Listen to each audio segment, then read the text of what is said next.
I've been working at one of the largest cheese manufacturers for 5 years now. This cheese plant stays running 24/7, 365 days a year, and I work the night shift for the parts department, and it's pretty slow at times. We have one separate huge warehouse about 100 feet from the cheese plant, and in our warehouse we keep the big items like motors, pumps, cylinders, etc. We usually keep the warehouse doors unlocked because no one really goes into our warehouse except us parts guys. Our warehouse has those LED lights that turn on when it senses movement when you walk underneath it. There's about 35 lights all throughout the warehouse, and they're on a timer, so they eventually turn off after 10 minutes of non-movement. One night when I was working, it was really rainy and cold, and it was a steady night for the most part. It was about 1 a.m., and I had to go to our warehouse to get a motor off the rack with a forklift. I opened the garage door and proceeded to enter the warehouse with the forklift.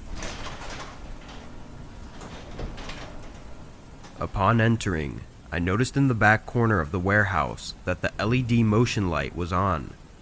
The corner was about 50 feet or more from me, and none of the other lights were on except the back corner light. It was kind of odd, but I didn't think anything of it and began to pull the motor off the rack. Once I threw the motor on the pallet, I heard footsteps from that back corner where the LED light was on.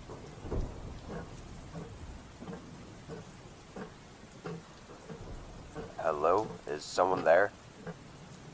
I didn't hear any response, so I was thinking to myself I was probably just hearing stuff. I drove the forklift out of the warehouse with the motor and took it to the maintenance guys. I talked to the maintenance guys for about 30 minutes and took a cigarette break too.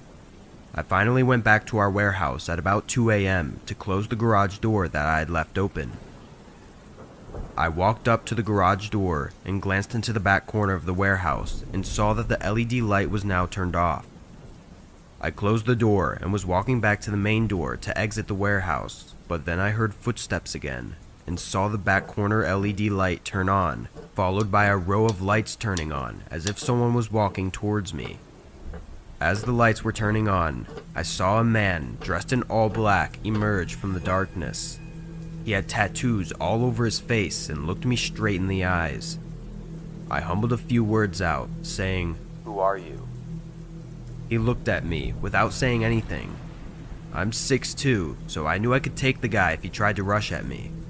I told him he shouldn't be in here, but he still didn't say anything and continued to give me the sinister look on his face. I called security on the radio and told them to come to the warehouse as we had an unauthorized person on the property. Once he heard me call security, the man pulled a knife from his pocket and I backed up, staring at the knife. The man stood still and didn't even move. Before long, we heard security outside the warehouse, and then the man ran towards the back door while I just stood there. Security rushed into the warehouse and asked where he went, and I told them he went out the back door. They looked around the warehouse just in case, but they couldn't find the guy.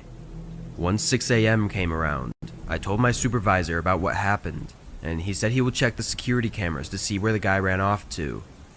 All the footage showed was the guy jumping over our barbed wire fence and entering our warehouse. Since that day, my supervisor has made us lock the warehouse doors at all times. I just think about what that guy would have done if I hadn't called security.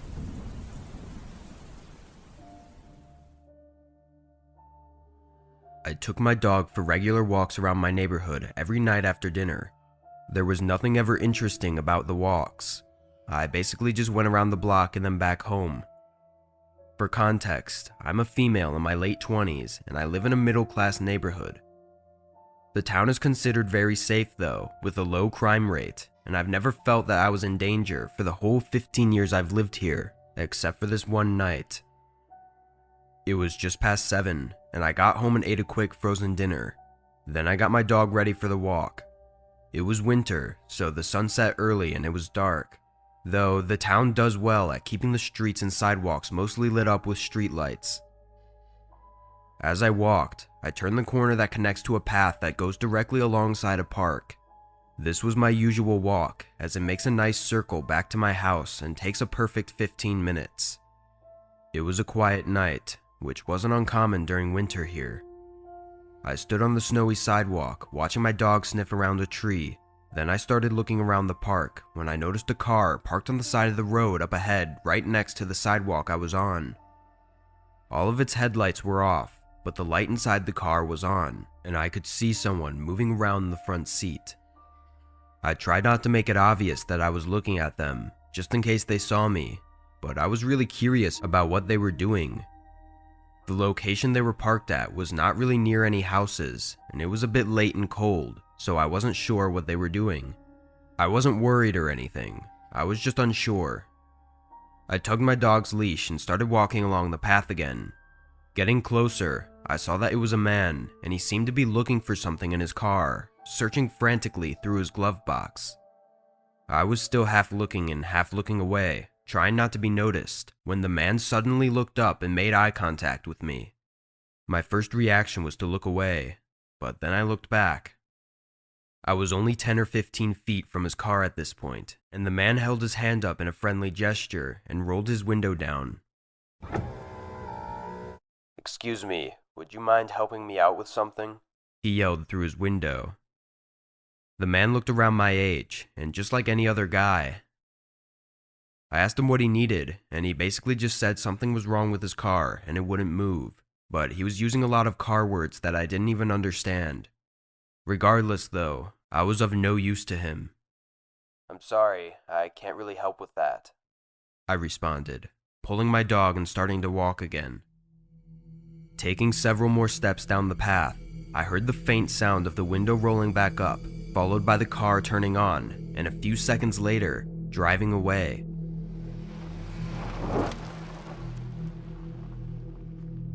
I turned around, watching the man drive his small car down the road as if nothing was wrong at all. Seeing that made my stomach drop, and after a few seconds, I turned back around and started walking a bit faster. I was still 10 minutes from the house, and my mind was racing, thinking about that guy and how disturbing it was to see him drive off like that after he was asking for my help, telling me his car didn't work. I continued another 5 minutes down the path, until I got to the end portion where it goes behind a few houses before leading to the back of a neighborhood that takes me to my house.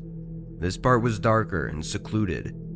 I walked even quicker to try and get out as soon as I could, but at the very end of the path, on the dark neighborhood street, was that same car from earlier.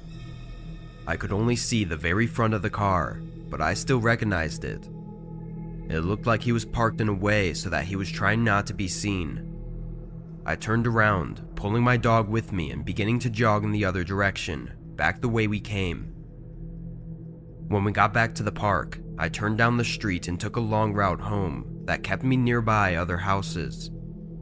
Thankfully, he didn't seem to be able to find me. My heart was still racing when I got home, and I called the police to let them know about the guy, but that's when I realized I didn't get the license plate. What's worse is that a few nights later, I saw that man's same car again, parked by the path I walked on. This time though, all of the lights were off. I called the police, who came and searched it just to find that nobody was inside. Checking the license plate number, they found that it was actually a stolen car.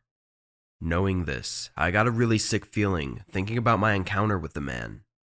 Feeling so safe for all my life, living in a place like that, and yet I came dangerously close to having something terrible happen to me. I often find myself thinking about what the man was frantically looking for in his glove box. I don't know for sure what that man wanted, but I don't ever want to know.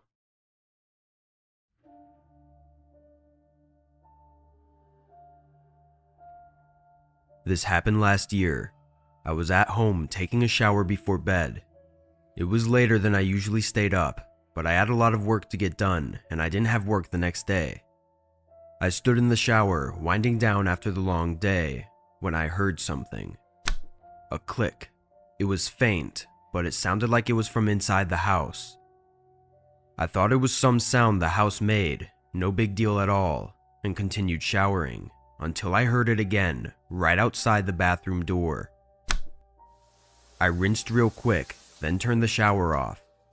I got out and got dressed, trying to think of what that noise could possibly be. Opening the door, I immediately noticed the hallway light was off, which I knew I had left on. At first I thought it was just the power cutting out, until I looked at the light switch on the other side of the wall. It was switched off. I quickly looked down both ends of the hallway, a little shaken, then flicked the lights back on. They worked, just as normal. I walked down the hallway towards the stairs, seeing that it was completely dark downstairs as well. One manual light switch turning off on its own is weird enough, but two, that told me this wasn't a coincidence. There was something going on. I stood at the top of the steps for a minute, trying to think of what to do next. I really didn't know what was going on, but someone breaking into my house just to turn off my lights seemed like a really risky, sick joke for some random person to pull on me. The longer I just stood there though, the more anxious and creeped out I became. I began walking down quietly, and when I got to the middle steps, the extremely loud sound of my back door slamming shut echoed through the silent house. I jumped, then froze in a panic. I was too scared to move, and my heart was beating rapidly. After a minute of no more sounds, I went down and turned on the lights. On the tile floors were clear boot prints, probably from the mud and dirt surrounding my house. Then I looked down the hall toward the back door, seeing it was shut, but even from where I was standing, I could tell it wasn't locked. I ran down and locked it, then checked the front door, which was already locked. I knew I kept both the back door and front door locked at all times, especially the back door because I never used it. Strangely though, all the windows were still locked and intact, so whoever it was must have found a way to unlock the back door. I called the police as soon as I could, but to put it simply, they were pretty much useless. Checking around the place, nothing was missing, at least nothing important that I would have noticed right away. Maybe it was just some sick joke, but they didn't even stay around to get a good laugh at my reaction, so what was the point? Over the next few months, I was on high alert. Every sound the house made gave me chills, and I was paranoid about locking my doors, checking them 4 or 5 times a night. So far, still living in the same house, nothing else has happened. Though just 2 months ago, I woke up and noticed that the back door was unlocked again. However, by then I wasn't checking the locks every night, so I figured I must have forgotten to lock it. I don't know though, part of me thinks it was that intruder again. There's also a part in my mind that thinks it may be something paranormal, but I'm still not sure. But whatever it was they were trying to do still creeps me out, and I plan on moving away very soon.